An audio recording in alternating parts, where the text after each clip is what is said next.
for a few more people to come and we'll get started. Hi, everyone. Thank you. And we see Julie Fast here.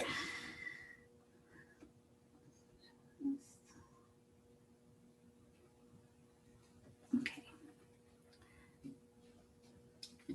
Closed captions are available for this program. If you need closed captions, please click the closed caption icon located on your Zoom screen. On behalf of the Ridgewood Public Library, Director Nancy Green, the Village of Ridgewood Stigma-Free Committee, and Age Friendly Ridgewood, thank you for joining today's virtual author event, Getting It Done When You're Depressed, second edition, by Julie A. Fast. Julie is an award-winning mental health expert and educator, and is the author of Loving Someone with Bipolar Disorder, Take Charge of Bipolar Disorder, OMG, That's Me Too, and the Health Cards Treatment System for Bipolar Disorder. Julie specializes and speaks on the topic of bipolar disorder, depression, and anxiety. Please feel free to use the chat or question and answer button for questions and comments. We will also be raffling 5 copies of Julie's book, Getting It Done When You're Depressed. Winners will be contacted after the event.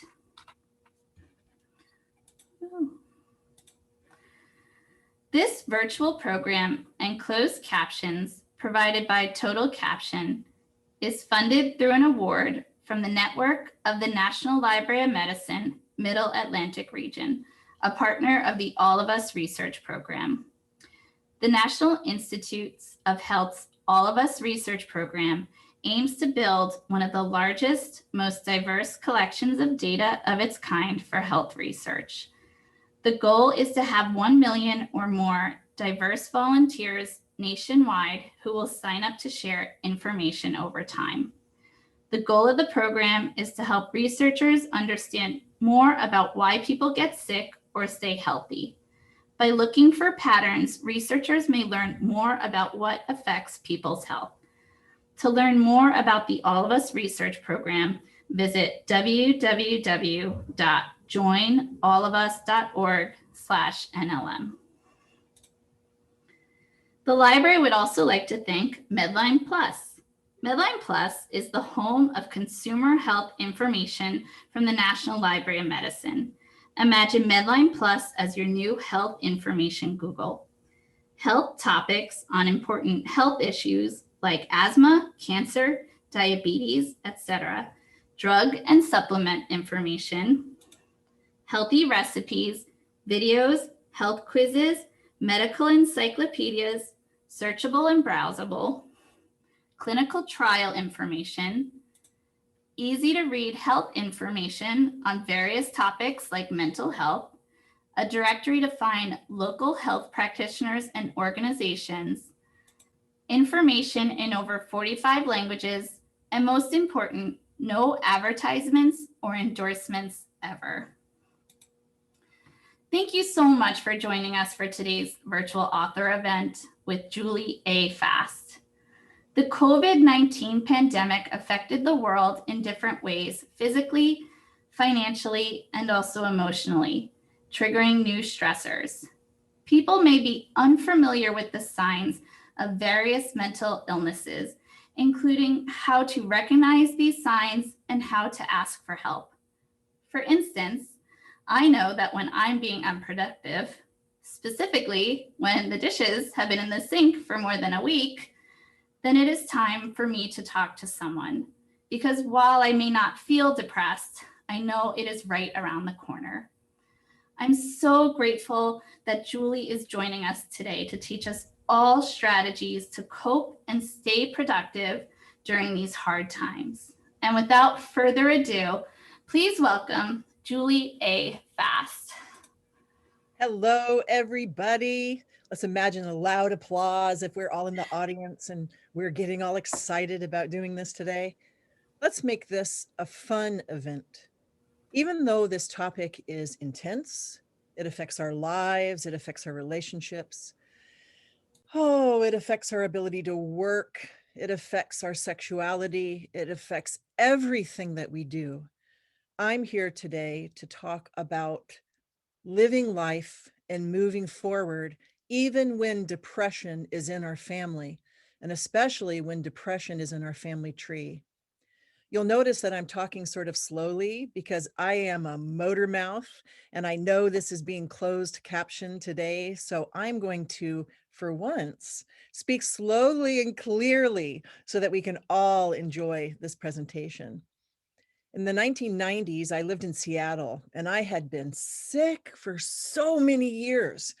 And finally, I got a correct diagnosis of bipolar disorder and I had some answers, right? But no, that really wasn't the case. I had an answer for why I had so much depression and the other symptoms that go with bipolar, but I didn't know what to do about it. We have this emphasis on medications, and as you'll hear throughout the time we have together, I'm not anti-medications. I absolutely take medications, but they are not the answer for everything when it comes to our mental health disorders. And so I was really struggling. I was standing on a corner in Seattle and I was so depressed, I could not decide what direction to walk. I remember this so clearly. It was 30 years ago and I remember it.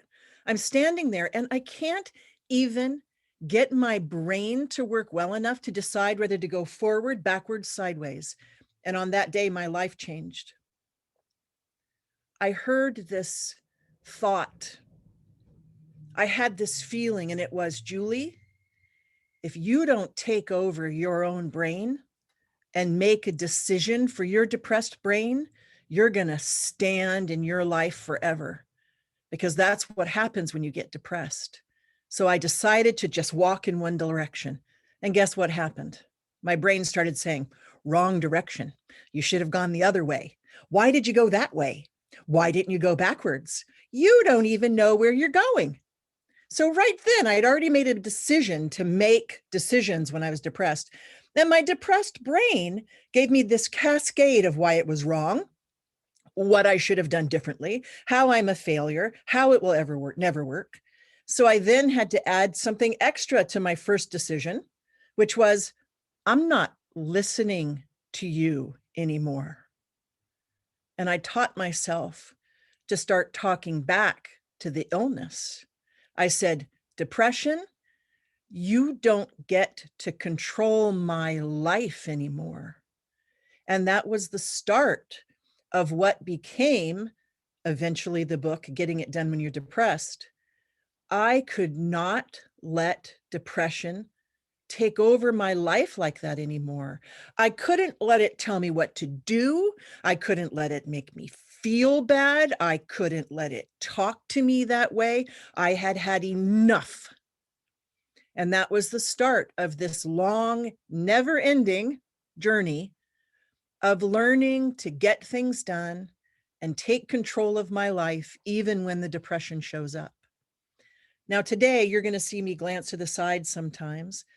Let's have an enjoyable time today. Move your body, yawn if you have to, scratch your face, do whatever you need to. I'm going to do the same, because one of the biggest problems we have in depression is perfectionism. I have to be perfect. I didn't do it right. Everybody else is better than me. Everybody else knows more than I do. What's wrong with me? All of this language. So I've had to teach myself as a presenter who lives with depression that I can also relax. I can also breathe. I can be part of this amazing audience, all of us together as a group, getting our amazing energy together while we learn more about depression. So from that, standing on that corner of that street in Seattle, to here I am sitting during a worldwide pandemic in front of a computer. Look how far we've come in our lives and look what we're going to do in our futures. Today, I'm going to talk about the different types of depression, because we had a lot of people experience depression for the first time due to the pandemic we just went through. Some of us have a kind of depression that's lifelong. Some of us have situational depression. There's so many different ways it can affect our lives. So from my computer to your computer. Let's get started. Depression is about brain chemicals. We do know it affects serotonin, dopamine, norepinephrine, acetylcholine, cortisol, melatonin. There's all of these chemicals that are running through our bodies that work on a circadian rhythm, and they have so much to do with our moods. We like to think we're in control of our moods. We like to think we just make a decision and then that's the mood we're going to have. But those of us who have mental health disorders such as depression, bipolar disorder, anxiety, ADHD, that's all about brain chemicals. We have to learn to counteract those chemicals so that we can take charge of what's going on in our brains. My phone just clicked, and because in the spirit of doing things naturally, I'm turning off my ringer. So let's just be relaxed about this amazing topic. Depression can be absolutely genetic. And that means that your family has a history of depression. You might pass that depression on to your kids, and there is not a lot you can do to prevent this type of depression from coming into your life. This is called unipolar depression. It's an actual mood disorder. The other mood disorder we have is called bipolar disorder. And to differentiate between unipolar depression and bipolar depression, all you need to know is that unipolar and bipolar depression have a lot of the same characteristics. But in bipolar disorder, we also have a mood swing that is energetic and up called mania. Unipolar depression is all about serotonin and other natural hormonal reactions in the body. And it often is managed by using medications and lifestyle changes. So that's the genetic the genetic depression that we can have. You also can have something called dysthymia. And that's this low level depression that just sort of takes over your life and is just there all of the time. And you're never really able to get out of it. These are our medically based genetic depressions. And you'll know if you have this because they're there whether you're happy or not. They're there whether you have a great partner or you've had some wonderful things, success at work, and you just can't shake that depression. So that tends to be unipolar depression. Then we have situational depression, which so many people are going through now with what happened with COVID. And that's where our depression is actually a reaction to a situation. Whereas unipolar can just happen. You're just depressed. It's like getting an illness and you're like, wait a minute, there's nothing wrong with my life. Why am I so depressed? Situational depression is, oh man, something happened. Death of a loved one, death of a pet, loss of a job, divorced. You might have the first depression of your life at much later in life, for example, because of a situation. So it's important to know that every single person on this planet can experience depression because it's chemical. The good news about situational depression is, yes, you can use medications for this, but by dealing with the situation and by getting help with the situation, you often can get through the depression. It's a little bit different than unipolar depression. We also have depression that comes as a reaction to something chemical happening. For example, we know about postpartum depression. That's the chemical reaction to having a child. We know about having a depression from taking steroids, for example, or using a medication that can lead to depression. So you've put some kind of chemical change in your body, or a chemical change has gone through your body, and then you get depression from it. There are so many types of depression. Depression can be episodic. It can be consistent. It can be unipolar. It can be dysthymic. It can be so many different things. So to start today, I'd first like you to decide, it's not so much deciding, but ask yourself, what kind of depression do I have? Am I depressed because of what just happened this last year, whereas the years before I did okay? Or since age 15, I've been dealing with this and it's time for me finally to do something about this. Do I go through periods of depression and then really high energy that I can't explain? Then maybe it's time to get evaluated for bipolar disorder. Did I start a new medication and suddenly find myself being really sluggish in the morning and not able to wake up and not enjoying myself? It might be a medication reaction. Am I trying an herb or a supplement that's supposed to be a natural treatment for something, but I'm finding that actually it's giving me a lot of really worrisome thoughts and things that I don't like? Check and see what you're putting in your body. Just because something's natural doesn't mean that it's good for your brain. Next, let's talk about circadian rhythms.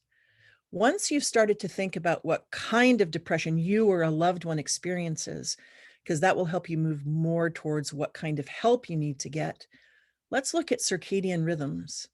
Have you heard of light boxes for depression?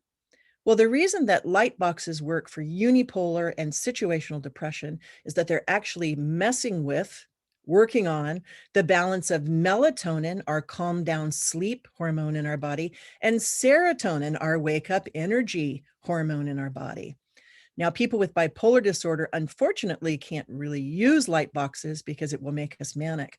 But those of you who have situational depression and or unipolar depression, you can use a light box in the morning or around 4 p.m. in the afternoon to get that melatonin a little bit more regulated and working for you. That shows you how much power we have in actually dealing with the chemicals that are creating our depression. Does it help to know that depression is not you? That what you feel when you wake up or how you feel when you go to bed, the worthlessness, the hopelessness, the unhappiness, the crying, the irritation, the anger, it's not you. It's chemical. And when we learn to balance those chemicals, whether we do it through medications, the ideas that are in my books, or through natural treatments such as light boxes, one of the most important things to remember is the circadian rhythm. Sleeping too much when you're depressed, which is a really big problem, isn't it, will throw off your circadian rhythm and keep you in that depressed cycle. We have to fight the desire to isolate and stay in bed when we're depressed, the hiding under the covers, the avoidance, the not wanting to talk to people, that depression telling us things are no good and that nothing good's going to come of our lives. And one of the first ways we do this is a little rule that I have for myself. And believe me, it's been hard this last year. Beds are for sleeping. Now they're for something else but we know what that is. But I'm talking about, we don't spend the day in bed. We don't work in bed. We don't lie in bed all day watching TV or YouTube or playing video games. Beds are for sleeping. And this is one of my biggest pieces of advice, of one of a first natural step that you can do, is to get out of bed in the morning. So let's talk about what's going on with this circadian rhythm and why the ideas in getting it done when you're depressed can help you so much when you're struggling. Your body is going through this chemical reaction throughout the day. When you're depressed, that chemical reaction is messed up. So the more that you can get your chemicals back on track, the more you can help with depression. A lot of people think that depression is about self-esteem or what's happening in your life. Yes, it might have something to do with that, but overall it's chemical. So treat this as a chemical illness, just like you would treat diabetes as an illness that has to do with insulin and your pancreas. Let's look at the strategies that we use. So if we know that beds are for sleeping is one of my first strategies, I also have a strategy called be your own drill sergeant. Now you can come up with any term that you want for drill sergeant, but for me, it's like, get up, get out of bed. So when I wake up, which often happens, and I'm lying there and I feel this cascade of, what's the point? Why get up? I'm not going to see people today. I don't have anything to look forward to. I just am going to get on my phone and just see what's happening in other people's lives. I have to say to myself, nope, take those covers back, get out of bed, get to it, get to it, get to it. Come on, get up, you can do it. I have to be my own drill sergeant, because external people talking to me doesn't necessarily work. It has to come internally. So think about the words you need to use to get yourself up off the couch, out of in front of the video games, out of just sitting and staring at a screen, getting out of bed so that you can participate in life. Oh, it's not easy. There's so many times that I just lie in bed and I'm like, I can't face the day. But then I say to myself, Julie, what if I do lie here all day? What if you do that? You're going to feel just as bad tonight as you do right now. Whereas if you can just manage to get out of the bed, that one thing, I call that the Mount Everest moment, just get out of that bed, you've already accomplished so much in terms of managing your depression that the rest of the day will be better. Now, sometimes you're so sick, you find yourself getting back in bed or back in the lazy boy or back in front of the TV. That's okay. Be your own drill sergeant and get up again. Depression is very complex. I've just described the low energy, tired, sort of weepy, unhappy depression. But did you know that you also can have an angry, irritated, nasty, mean, unkind, negative depression where nothing's ever right and your movements are sort of jerky and everybody makes you mad and you've got road rage and you snap at people and people call you a B word and people just think you're mean and nasty? Well, that happened to me. One day I was with my best friend and we were walking up the stairs to a concert. This was many, many years ago before I was diagnosed. And I was complaining. And she said, Julie, I'm done. This is a true story, guys. I'm done. I can't take your negativity anymore. I'm done. Would you believe that I didn't really know what she was talking about? I was so into my depression negativity and it was just pouring out of me, just so nasty. I didn't even realize how I was impacting the people around me because depression was ruling my life. It was ruling my brain. So one of the strategies in getting it done is watch what you say. I have a rule now. I don't get to go around talking about you gave me the wrong table in the restaurant and I hate this seat and people are so stupid and there's too much traffic and oh, the weather's awful and why is she so stupid? And can you believe what he said online? I have to really, really watch what I say to the point that just like be a drill sergeant and getting out of bed, beds are for sleeping, this had to become my mantra. I can't go around being negative because my brain is spouting it out because I'm in a downswing. Doesn't mean that I take it out on other people. So watch what you say. Watch the language that you use, what I call the language of depression. Another thing that we do is I'm no good, nobody loves me, I'm ugly, I'm fat, I'm unhappy, I'm skinny, I've got bad skin, etc. That's the same thing as me running around going, this is stupid, I hate you. It's not that you're not feeling those things on the inside, but letting them just flow out of us because we're sick and letting them just become this stream, almost this unconscious stream of nastiness, meanness, irritation, or self-degradation or self-flagellation. You know what? It's really hard on the people around us. So by making a decision, I'm not going to say those things out loud. I will say them to a therapist. I will put them in a journal.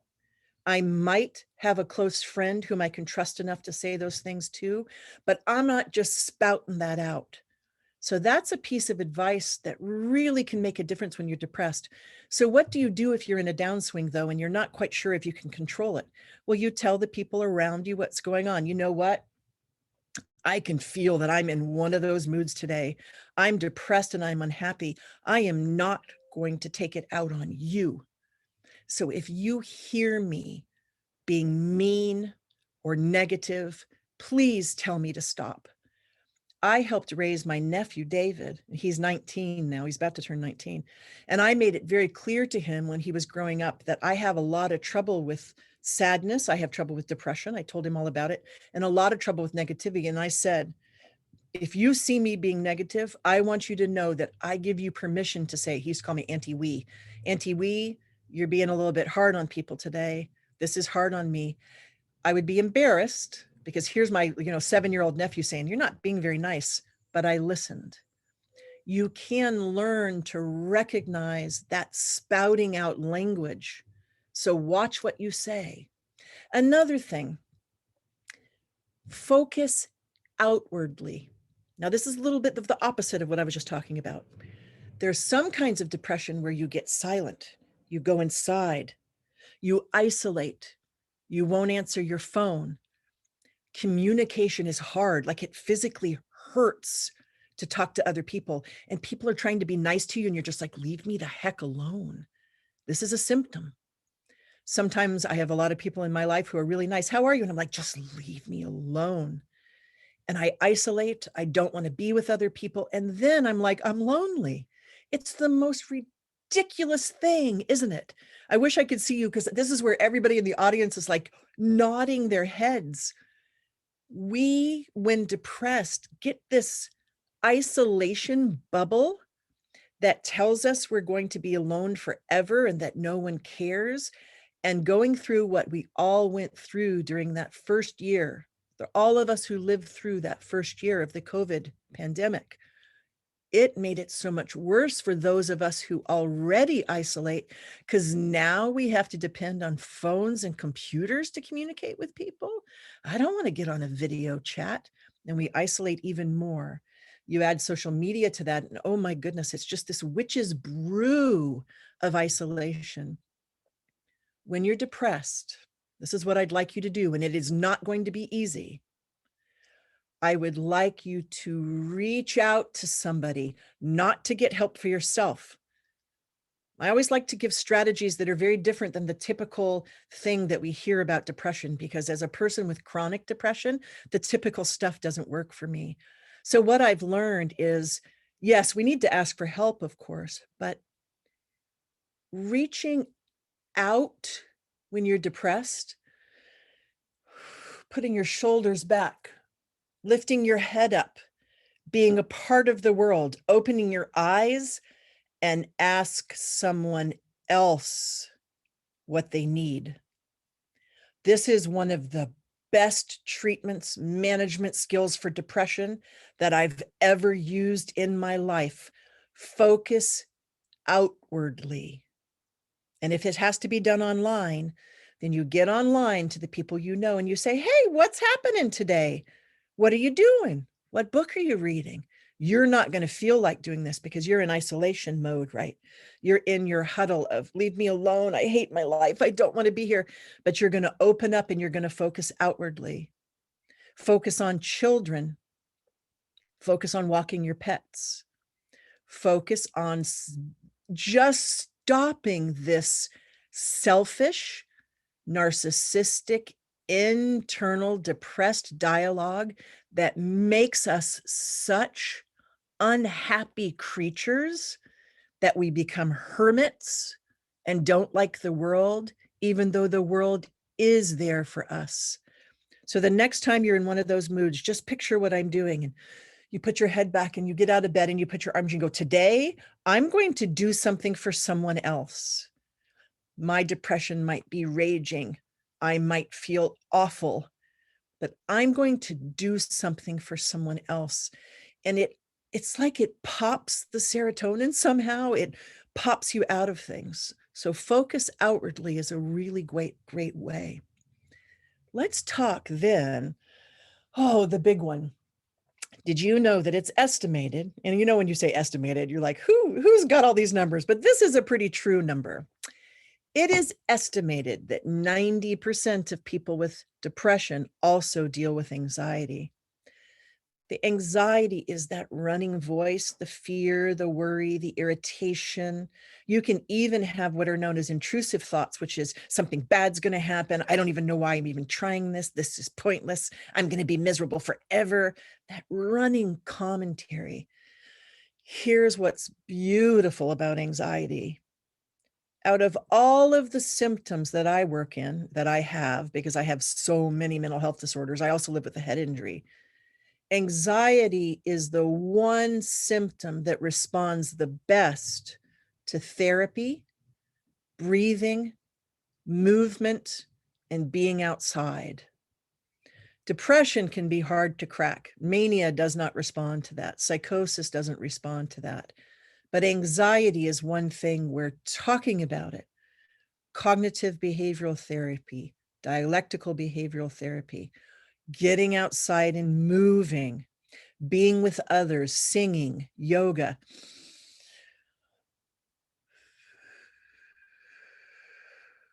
Breathing, being present in the body, noticing the heart rate. Let's all breathe in unison for a minute. Sounds like Sesame Street. What do you feel? I can feel my pulse in my neck.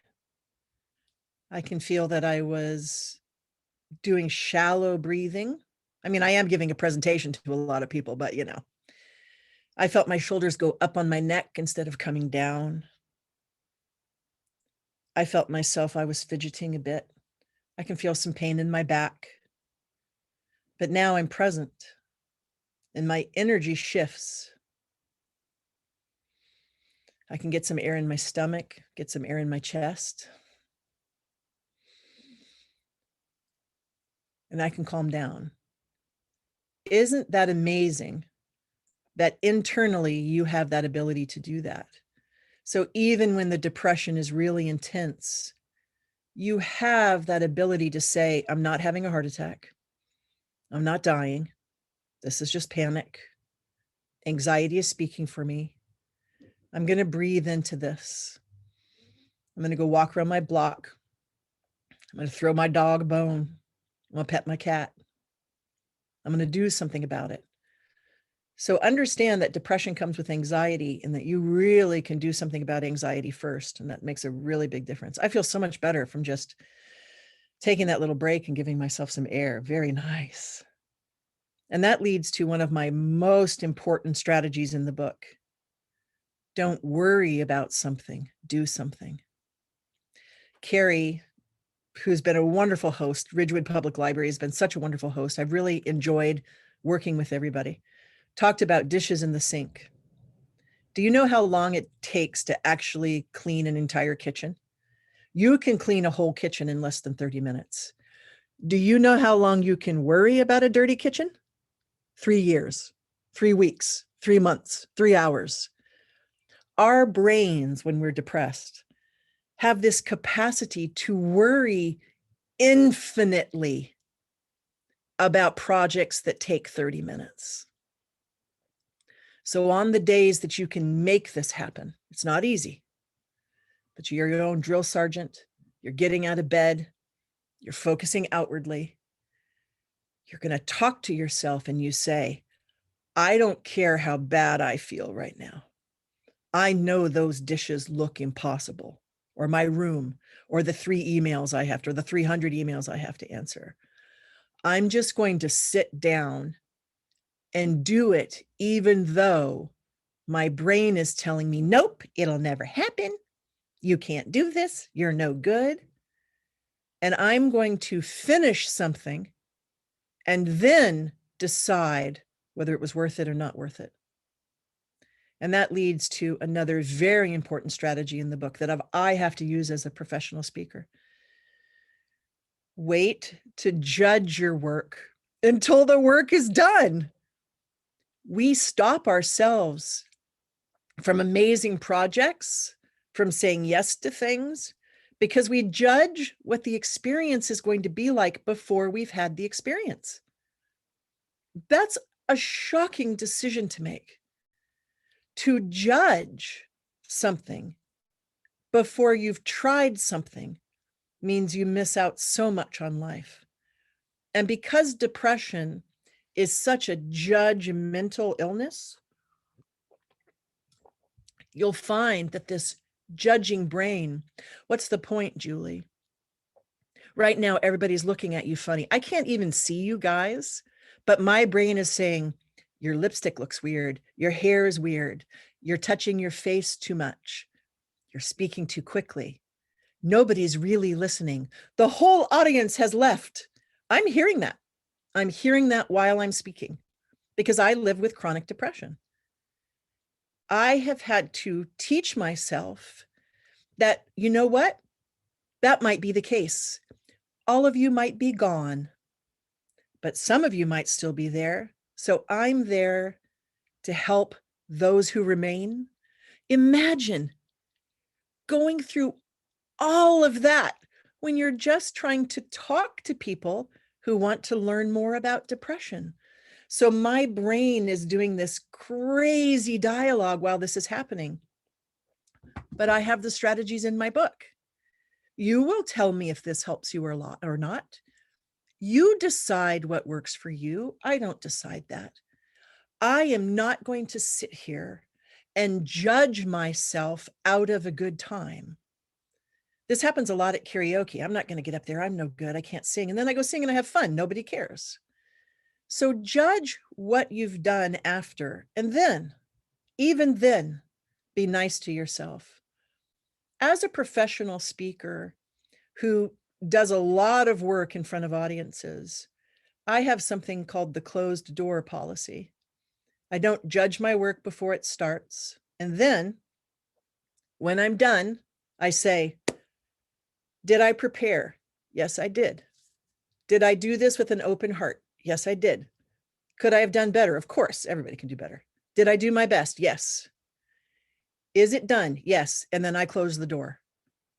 I don't let for 5 hours my brain anymore tell me what I did wrong, how I didn't look right. I had to teach myself to not judge my work before, to then do the project or the job, and then realize that I have done my best. Please know that this isn't easy.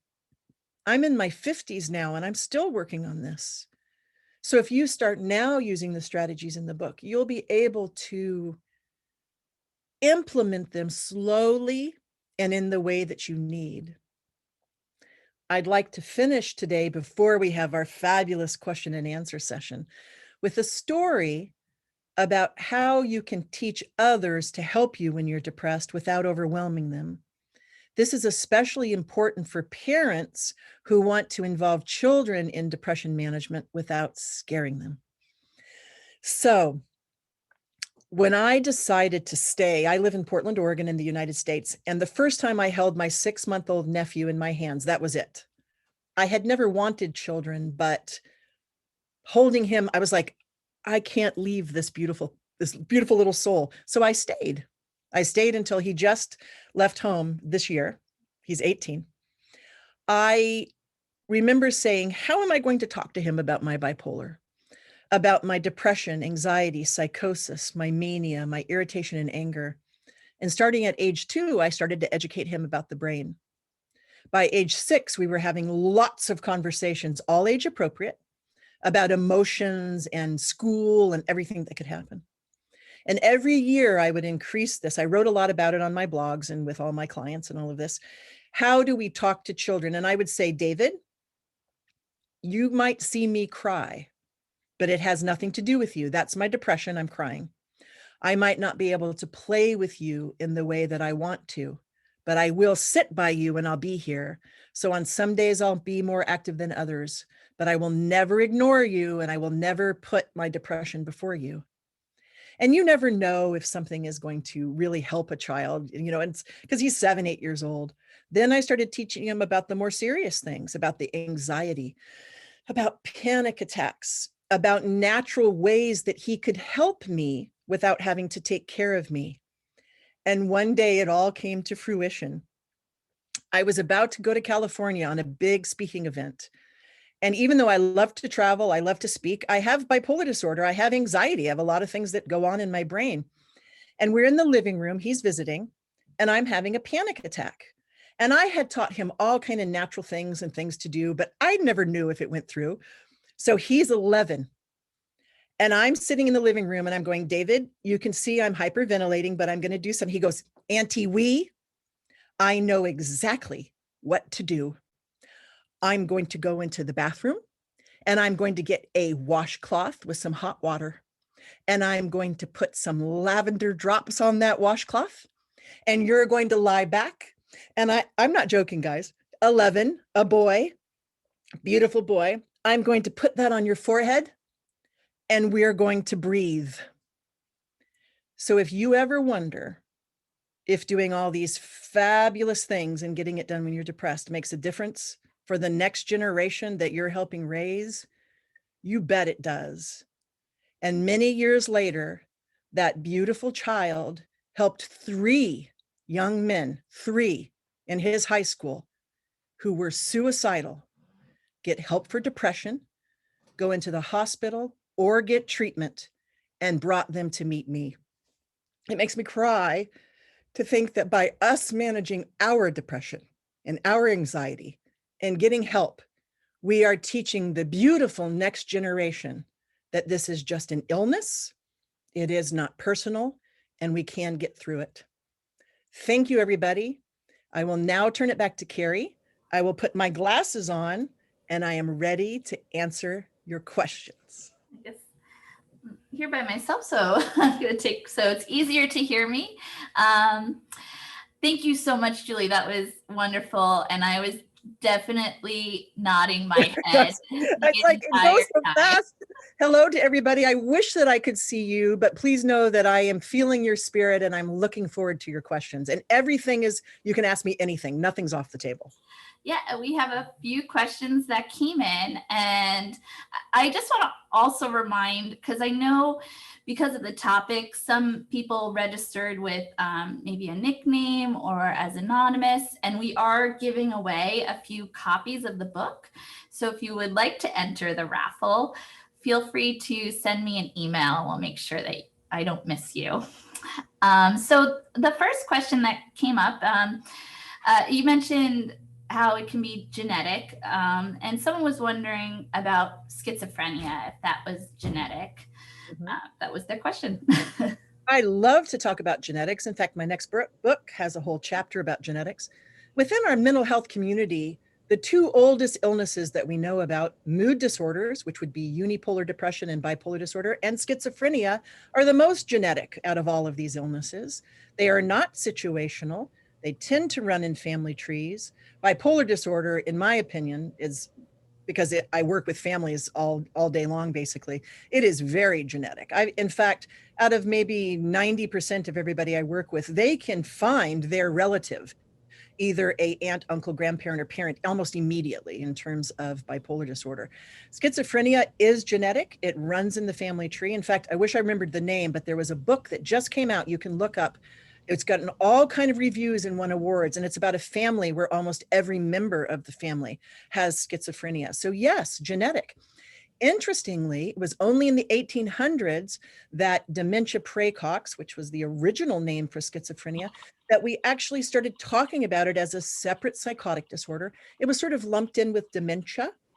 It also is important to know that people with bipolar disorder absolutely have psychosis. And you can have bipolar disorder with a psychotic disorder, which is what I have. That's called schizoaffective disorder. Or you can have bipolar disorder and schizophrenia. But they are 2 separate illnesses because schizophrenia is not mood-based, it's psychotic-based. And bipolar is mood and psychotic-based. But yes, they are genetic. We can have open genetic illnesses, in other words, like mine, it expresses naturally, or something called epigenetics, which is where either a substance or something happens to the person and it causes the illness to express later in life. But yes, schizophrenia is genetic. Great. Well, not great. Anyway, next great. question. It's great because it's great to know. It's great to know that none of these illnesses are our fault. We're regular people. It's no different than having diabetes. So the next question is, for someone who feels isolated because of work hours and the lack of a partner, and especially I would imagine during this time when we're trying to distance each other from each other, what strategies are there to meet others? First of all, if you type in my name, Julie Fast Isolation or Julie Fast Isolation Depression, you will see so many articles about this because isolating ourselves is a symptom of depression. So my answer is a little bit different than what other people would say. My answer is treat the depression first that's leading to the isolation, because just meeting others is not necessarily the answer to how you feel when you're alone. So get help for the depression. Read the ideas and getting it done when you're depressed, or any program that works for you, and get out there and deal with depression, deal with the chemicals, and get help for that. Now, the next thing is open yourself and offer yourself to others. Be there for them. Join a reading group, join a writing group, and of course, right now we're still not there yet, but join a gym. If you like soccer, for example, start watching soccer at a bar and meet people there. Put yourself in a place where the people you enjoy are there. Offer to speak somewhere, become an expert on something, start a group yourself. Instead of waiting for someone to come to you, which is what we tend to do when we isolate, we must open up ourselves, not because we're going to go find a guy or a girl or them to find our partner. That can happen organically, but to get out there and explore. And online dating, if it doesn't make you sick, heck yes, do it. But be really clear on what you want, talk a lot on the phone, and do it as I'm here to meet and enjoy people. If romance happens, it happens. But treating depression first is the answer, because I struggle with this too. Focused outwardly, offer help first, get help, then offer your help to others, and people will flock to you. They really will. And in our chat, someone asked, do you know about yawning to try and catch your breath during anxiety?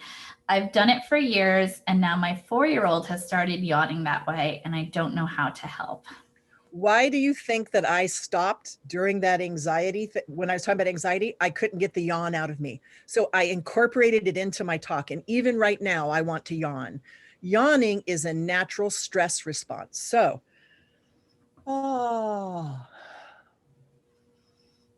do it. So yawning, do it. Yawning is your way, sighing and yawning is a way to balance the energy of the body. You'll also notice when you yawn, you move your head, you stretch your neck, often the arms go back. Just do it. There's absolutely nothing wrong, but either your child is learning to yawn from you, or your child has picked up your own anxiety. So talk openly. If you see your child yawn, simply say, I just saw you do a fabulous big yawn. That's such a great way to get breath. How do you feel before you yawn and after you yawn? And that lets the child talk naturally about what emotions they're feeling. And they might just say, oh, I just felt like yawning. But it's a good way to bring up the concept of anxiety. So yawning is natural. Great. You know, I have a dog, and I notice when he's yawning, that's when he's stressed out. And it's also with people too. So I never even realized that, but I can recognize that in myself too. Why do you think in yoga so many postures are named after animals? They are such natural releasers. Downward dog, where the dog goes, it feels good. Yeah. I can't recommend, as long as your body can handle it, yoga is so fantastic for anxiety. So you mentioned some interesting points about, isolation. Isolation, I think, is really during this past year what really happened.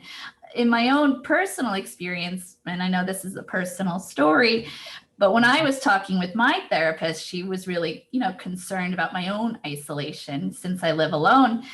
And I said, it just feels like every day before. That was sort of my response. But what I think became a problem was that I felt like, well, I'm not having people over. I don't need to clean. I don't need to do anything else. And my bed is my couch. So, and it's sort of a tip for other people.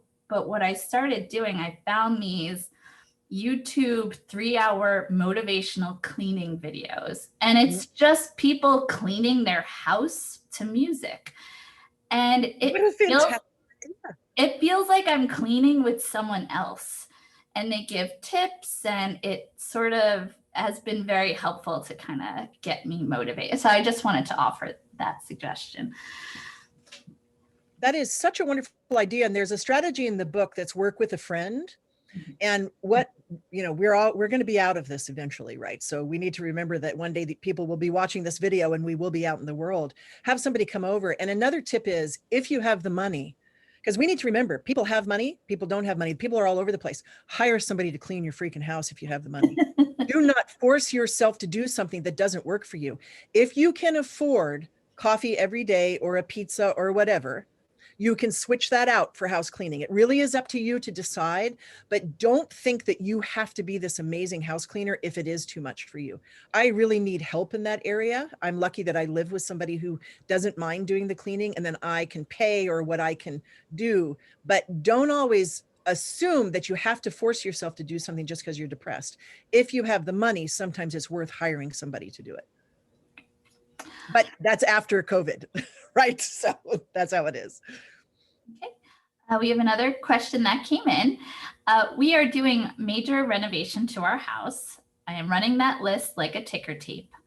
I run through my brain 24/7. When I wake up for a call of nature at night, I pick up the tape where I last off when I was awake. I have several lists. So are lists helpful for, when you're in these situations? So list making is something that I had to stop myself from doing. Now, of course, if you're doing a house renovation, you have to do a big list. But list making is actually in many ways a form of self-soothing, going through our list, etc. But if it gets to the point where you can't turn it off, you can teach yourself to compartmentalize. So when you wake up and it cascades, I call it the cascading, you go, nope, it's sleep time. That list is for tomorrow. Brain, you're not going to do this. But another big piece of advice that I have is that I've been using sleep podcasts for many years now. I use one called the Sleep With Me podcast. And these are storytelling podcasts. Now, they seem very bizarre if you listen to them when you're awake. But when you are sleeping, it's a droning voice telling you stories or retelling another story. I turn that on. So I wake up 7-8 times a night because I have so many sleep problems. I hit my podcast, and right now the guy is retelling the Great British Bake Off, and I'll hear them talk about pastry, and I go back to sleep. So compartmentalize. Nope, I'm not going there. I will take care of that tomorrow. Look into sleep meds, which can help a lot of people, and also look into sleep podcasts. So lists can be a positive, but they also can be a crutch. So we have to be careful with our list making. Great. Well, we still have more time if anyone has any questions. Here is Julie's book, which we have copies of at the library. You can also download the book from Libby Overdrive. We have it available in both ebook and audiobook forms. You can listen to it as well. And while, we're wrapping up, I also, I want to thank Julie for coming. This was absolutely wonderful. And also I worked with Kristen Fisher from DK Publishing, who was amazing. And I want to thank her so much and for connecting me to Julie. And also Lauren from TotalCaptions, who is a miracle worker with, typing and making sure that all these virtual programs that we have are accessible to all. And as I mentioned, Gary, I was just looking on this here. The name of the book is called Hidden Valley Road. Yeah. Somebody, thank you so much was that you who put that up there for the book, for the a book on schizophrenia? Yes. So that's a really good one. Yes. And actually, the grant, we received a grant from the the network of the National Library of Medicine, and they have a book group on various health topics, and there's a whole section on mental health topics, and they featured that book. We're very grateful for this grant and for connecting us. We're able to have Julie here because of the grant. There is a little survey that I will be sending out. It's very, very fast. If you could, it would be helpful if the participants, if you could fill it out so that we can get continued funding in the future too. So I'm just going to look for any last questions. But it looks, if there's, someone's raising their hand. In webinar, Gary is raising their hand. I guess, Gary, you're allowed to talk if you would like to. Hi, Gary. You hear now? Yeah, we can hear you. Go ahead, Gary. I have PD, Parkinson's. Yes. And my wife takes care of me. She's constantly saying that I hate my life. So is your wife saying that or you're saying that? She's saying it. So being a caretaker, Gary, can bring up so much in a partner. There is so much that the partner goes through because they have fear, they have worry, and it will come out with hurtful comments that must be very hard for you to hear. So I'd like to give you a script that you can use. Okay? Okay. I hear you say that you hate your life. I understand that. I ask that you talk to somebody about this and we work together to make life more fulfilling and enjoyable for you. I am doing my best in what I can with my Parkinson's, but I cannot give more than I'm already giving. I want us to work together so that you can get help for whatever you're feeling. Let's talk with our healthcare professionals about you talking to somebody. Because Gary, you can't help somebody feel better if they're saying things like, I hate my life. That's not your job. But you can say, I hear you. I understand that life must be hard if you're having to caretake me, but I'm doing my best. I'm not doing anything wrong. I'm not causing this. And I need you to go talk to somebody. And that's my best advice on that. Well, she does have a psychologist that she goes to. But So then that's what I would refer, because when a person is saying, I hate my life, it means that they are not getting the help that they need to control those thoughts and impulses that come out that hurt other people. So you can even go to the next step and be more honest. It scares me and worries me when I hear you say, I hate my life, because I feel uncomfortable and unable to change things. Would you please talk with your therapist more about this? Because I don't know what to do in this situation and I need you to get more help. Because Gary, you can only take care of yourself in this situation, and then she has to go get the help that she needs. And I think that's the best advice I have on that one. Thank you. Thank you, Gary. We have a few more questions that Good came question. in. Yeah, Caretaking thank is you. hard. Caretaking is so hard. This is my husband's winter episodic depression, and will it be lifelong? If he doesn't do something about it, of course it is. And here's why. And Carrie, I think that you read a wonderful opening that I was really nodding my head to about all the people who were sponsoring working here. One of the places, I think it was one of the Medi pages, talking about the fact that it's only by looking at patterns that we stop patterns. If you have depression every year in the winter and you don't do something about it before winter, you're going to have, that's called seasonal affective disorder. You're going to have it. So starting a couple months before winter, go get help. This could be, if you don't have bipolar disorder, you can do short-term use of antidepressants for winter depression. There's a lot of help out there because this is chemical. You can work on your sleep. You can use the ideas in the book. You can increase your getting of light before. So in other words, as the time change happens and you have winter depression, you start your light box. Once again, you have to make sure it's not bipolar. You start your light box treatment before the dark 3 p.m. days start. You get that light box in the morning. You decide to exercise at 4 p.m. in the afternoon if you can. Between 4 and 7 is a good time for seasonal affective disorder to do a lot of their work. And you prevent it next time. Because once it's taken over, that's when it's hard to treat. So let's say seasonal affective disorder, depending on whether you're in the northern or southern hemisphere. I'll speak for the United States because we're here. And in Portland and Seattle, where I'm from, let me tell you, starting around September, that's when it starts to go down. And by October, December, November, we're dark at 4 p.m.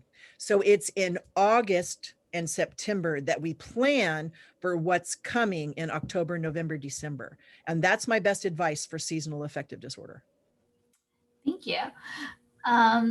We have a question in our chat, and we're going to just keep answering a few questions for a couple more minutes too.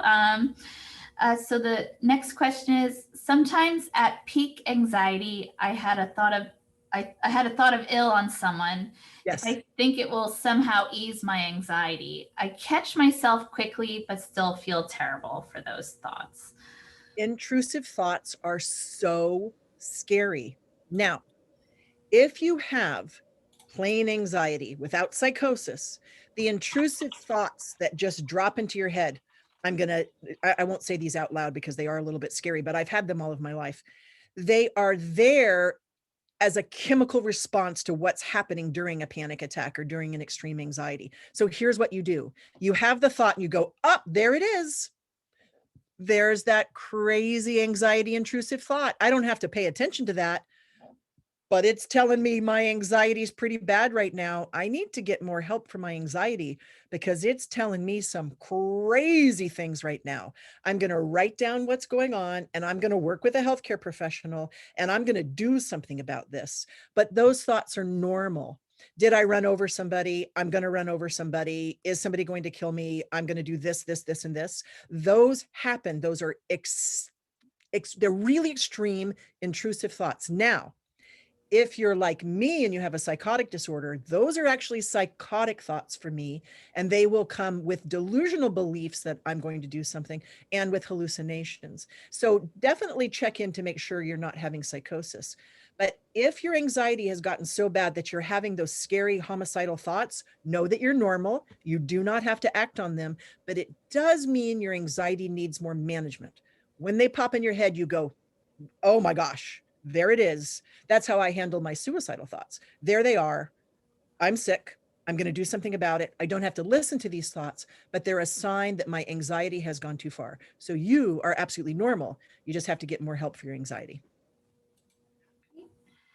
And it's interesting. I've never used the raised hand in a webinar. So it's like being on a radio show. Next caller. So we have a person that has their hand raised. This is Phil. Hello, Phil. Hi, Phil. You should be able to talk now. Phil? He's on mute. Oh, he's on mute. Let me unmute you. You might have I have a year of experience of doing these events now, so I'm used to it. I think between you and Lauren, you guys could teach some Zoom. Can you hear me now? Yes, we can hear you, Phil. Thank you. No problem. Two things. Julie, you mentioned that you had sleep problems? Yeah. Okay. It's possible that you may have sleep apnea. Oh, no. Don't have it. Okay. I'll explain why. I'm glad you brought that up. Okay. That's what I have. And yes. I use the machine and it does work. The CPAP machine. Absolutely. Number two is my worst depression, and I have bipolar 2. My worst depression is around the time of my birthday. Mm-hmm. Any ideas? Absolutely. Oh, I've been seeing someone for years. I have birthday depression as well. But first, let me address the sleep apnea. You're totally right, Phil. Because I have so many sleep problems, I had to get a sleep study. Anybody who has depression or anxiety, if you have the means, if you have the insurance, I'm very aware that we're all in different situations, go get a sleep study because sleep is everything. CPAP machines save your life. I actually had the sleep specialist, I did an overnight, say, you have one of the worst sleep problems I've ever seen, but you don't have sleep apnea. I have bipolar sleep problems. My sleep problems related to bipolar. I also have a head injury. And as an older woman, I went through menopause. That's all together, but no sleep apnea. I wish I had sleep apnea because it means I could get help from CPAP. Now let's talk about birthday depression. Actually, what we have are holiday depressions. I've written about this for many, many years. I started my bipolar website in 2002 before there was anything. There's no social media or anything, right? And I would notice that 4th of July in the United States, Christmas, New Year's, my birthday, I would always have these depressions. And Phil, guess what it is? It's expectation pressure. It is the expectation from society that you should have a good time on your birthday. You should have a nice cake. You should be with a lot of people. You should be happy. And as people with depression or bipolar, that external trigger, which I talk about a lot in my book, Take Charge of Bipolar Disorder, puts extra pressure on us to enjoy something. And then as a reaction, our depression comes up. So if you say to yourself, I get depressed on my birthday every year, it's absolutely normal. Many people with bipolar go through this. I'm just going to have my birthday anyway. It got so bad for me, Phil, that I actually stopped celebrating my birthday until I realized, Julie, it's anxiety. It is expectation. I get it for New Year's Eve really badly, to the point that I can be at a New Year's Eve party and still feel that I have no friends. It's just a trigger. You are absolutely normal. So either give into it and don't do something for your birthday, or say, you know what? I'm going to plan my birthday. I'm going to enjoy it anyway, because it's not psychological in that, oh, I'm getting older and my birthday is something depressing. It's something I truly see normally in mood disorders. And it is about the expectation that you have to be happy at a certain time on a certain day. And it's too much for the depressed or bipolar brain. Thank you very much. Thanks, You've Phil. helped. I appreciate it. Thank you. Yeah, that's so true. And someone even said, I love that expectation. It's a Yeah, trigger.